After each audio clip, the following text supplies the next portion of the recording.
புதுச்சேரியில் பாரில் தகராறில் ஈடுபட்ட இளைஞர்களை தடுத்து வெளியேற்றிய பவுன்சர் மீது இளைஞர்கள் காரை ஏற்றி கொள்ள முயன்ற சம்பவம் அதிர்ச்சியை ஏற்படுத்தியுள்ளது.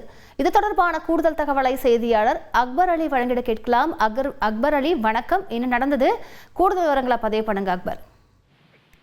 புதுச்சேரி ரெஸ்டோ பாரில் மது போதையில் தகராறில் ஈடுபட்ட இளைஞர்களை தடுத்து வெளியேற்றிய பவுன்சர் மீது காரை ஏற்றி கொல்ல முயன்ற கும்பல் மீது போலீசார் வழக்கு பதிவு செய்து விசாரணை நடத்தி வரும் நிலையில் இதுகுறித்து பதபதிக்கும் சிசிடிவி காட்சிகள் வெளியாகி பரபரப்பை ஏற்படுத்தியுள்ளது.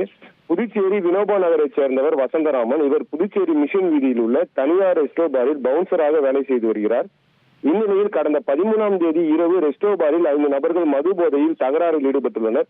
இதனால் அங்கிருந்த வசந்தகுமார் உள்ளிட்ட சில பவுன்சர்கள் தகராறில் ஈடுபட்ட இளைஞர்களை தடுத்து நிறுத்தி வெளியே அனுப்பியுள்ளனர். பின்னர் நள்ளிரவு, அதாவது விடியற்காலை 1 மணி அளவில் 14ஆம் தேதி வசந்தராமன் வேலையை முடித்துவிட்டு தனது 2 சக்கர வாகனத்தில் பெருமாள் கோயில் வீதி வழியாக வீடு திரும்பிய போது அவரது பின்னால் கார் ஒன்று அதிவேகத்துடன் வந்து மோதியுள்ளது.